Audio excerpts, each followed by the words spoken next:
So we have the New England Flag Football League Summer Showdown, the 19th annual. The first time I've seen it on ESPN Plus. Although it's one of those things that like ESPN sometimes you have like these streaming services like Peacock or what's another one? ESPN Plus or I know FanDuel Sports has some different sports like Three Ice. They have like athletes and limited basketball leagues. Yeah, or not, which is what you're used to. But it's like a newer league. I mean, they have the volley. They have all these like sports, channels that you might see. Stuff that you like. There's like no promotion you like never heard of, before. Like you'll never see a commercial for it. Like I never hear it advertised because I'm not in like the New England area. You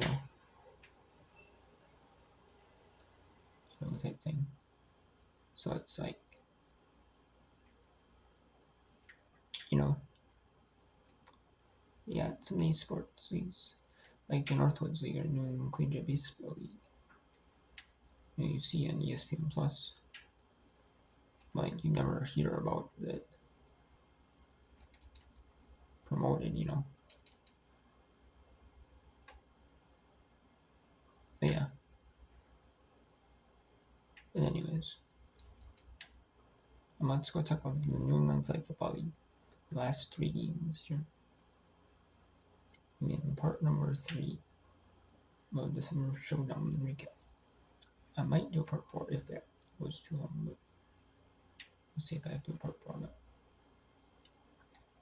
Anyways, the Dark Knights right here. In the boys 8U, the Dark Knights. They defeat the Woo Satyrs. The Woo Satyrs are from in the Massachusetts area. They're kind of like Worcester. Worcester. That's why they're like the Woo Satyrs in the area. Like all the teams in the area are like Woo. Like you have Worcester. Woo Sox. Like the Red Sox AAA affiliate. Is that they kind of have like a spin on that team's names, which is cool. I like it, but that game was not a surprise for me. It was kind of more like a defensive game, But there was a little bit of offense. But the Dark Knights, they won that one 14-6. A nice solid game.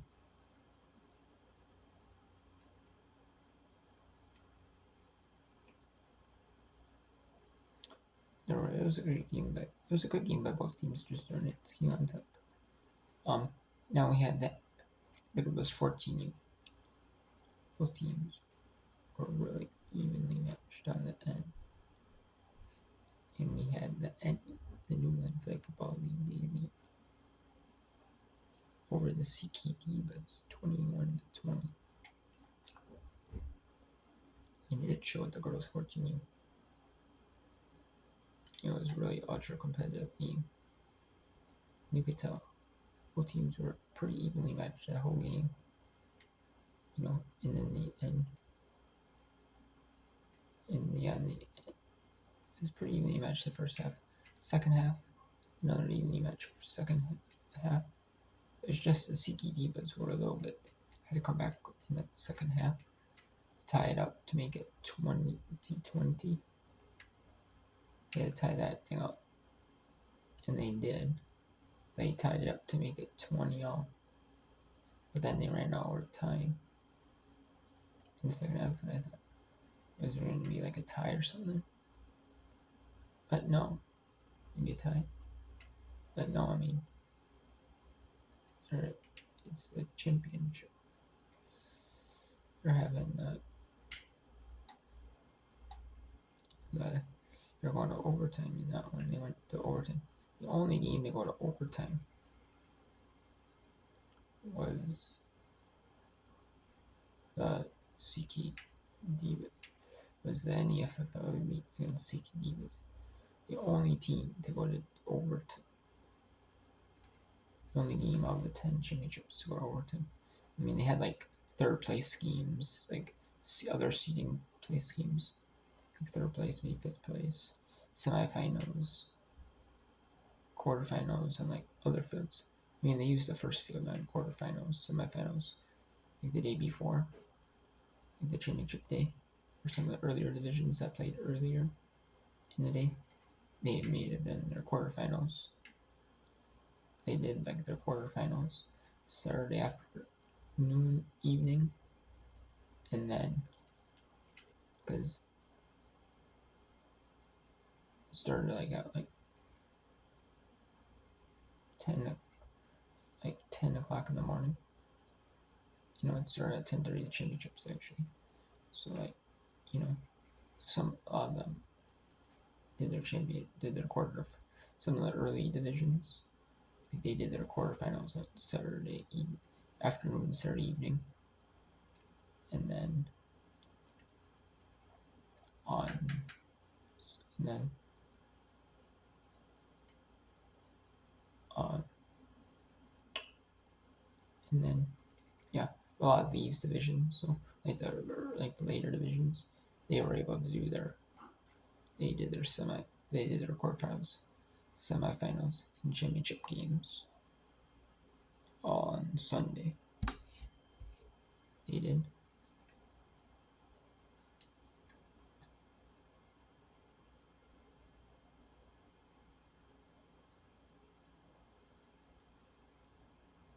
But yeah, it was a fun game. It was pretty entertaining down the wire. And just in overtime, they do like the conversions. They don't play like another convert. You know, they do the conversions. They don't do it to where like you each get like a possession offense. You know, whatever. You know, let's get equal amount of possessions. You know, and scoring like that. They do the 1 point, 2 point, 3 point conversions.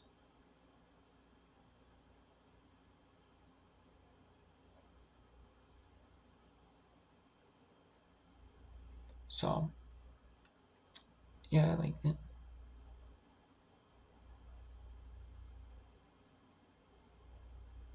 You know,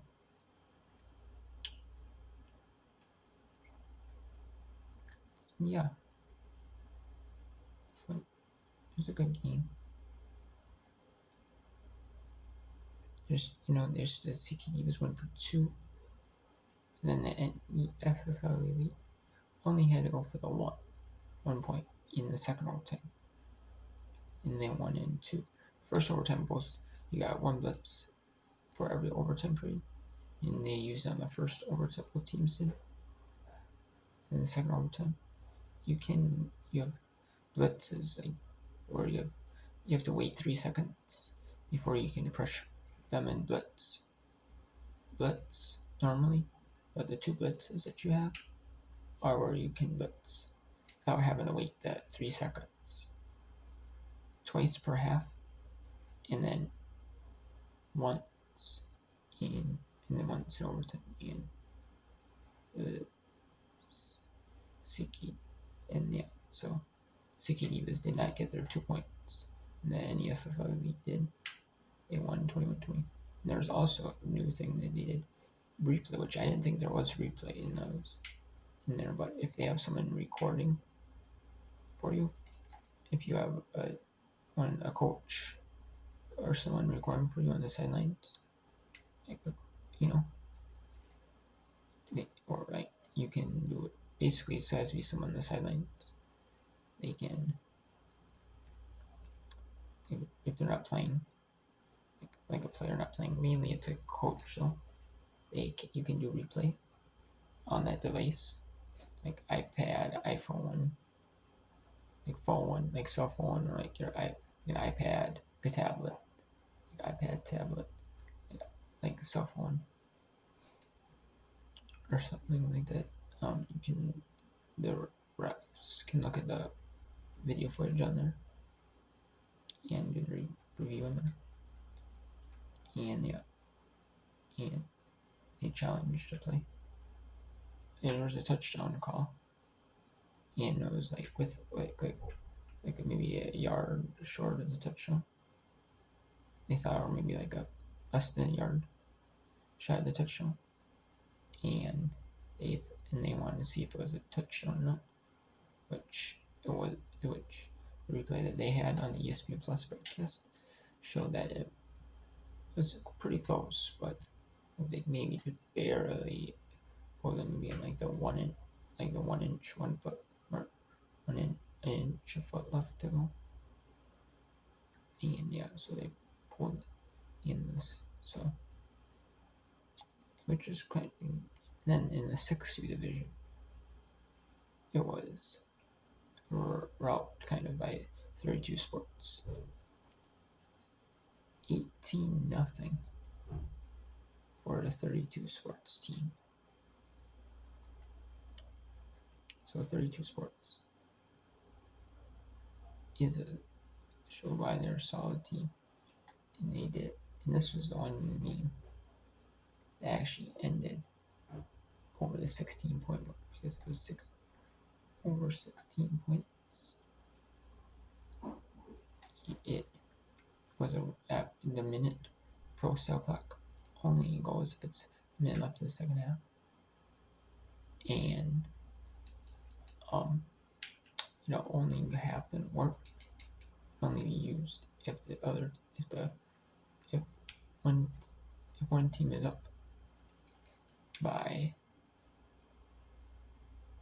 17 or more. If the winning team is up by 17 or more, it does not get used. And it did for a little bit.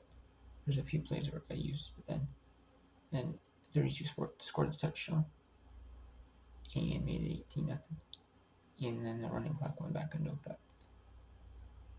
And the running clock is everything penalties. When the refs signal for penalties, the refs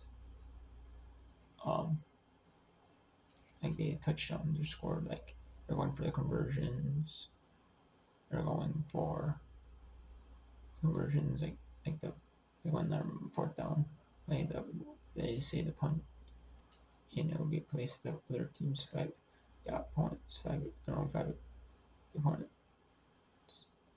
other they're the 5 yards before their own end zone for a safety.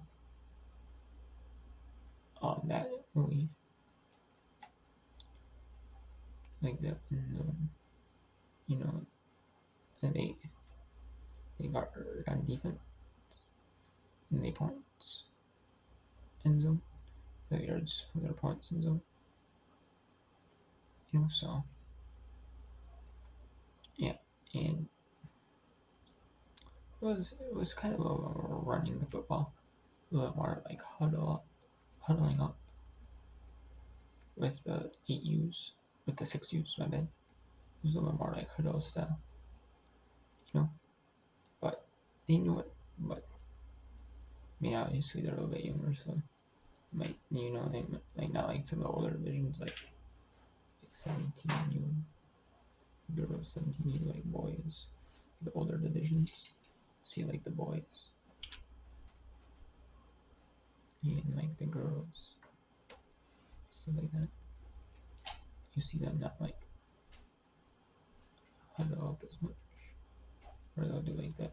They might do some sort of plays, they know that they might do plays that fly or a little bit more, or they might have some plays where they know a little bit more,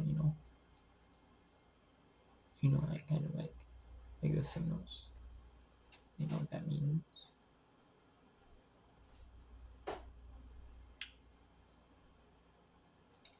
So yeah, yeah. There's the 32 Sports team. lose their day as they win 18-0. So that's it for the NFL Summer Showdown. And it's annual, and it's a AU Junior Olympic qualifiers, which the Junior Olympics are 18 and under, or under 18 is the Junior Olympics. So they also have like a university games, World University games, for either people in college or like college age. Will probably like could be like 23 under 23, like like under 23 is under 20. Yeah, no, they have under 23 teams like that. Like a little bit, like could be like 3 teams for college. Your senior year, you're 22.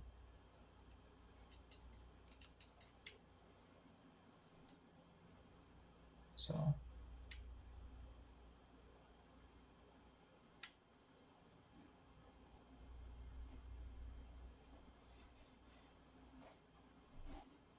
or you're 21, 22 is done. I see them being like under 22 under. Maybe. Or maybe either that or maybe one of the requirements is you have to be in college. One of the two. So yeah. That's it for that.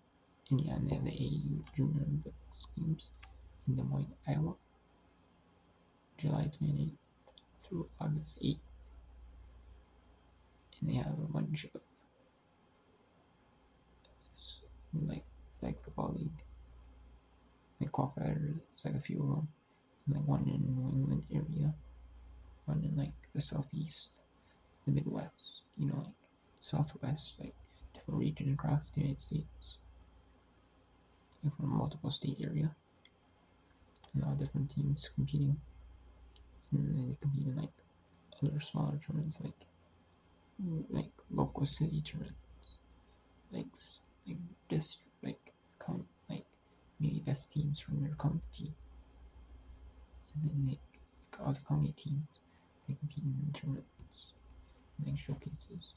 And we went like all this region, district tournament, best team from this particular district or this particular region in there. They go up to have so many teams. And, they all battle each other out. 8, 16 teams battle each other out. So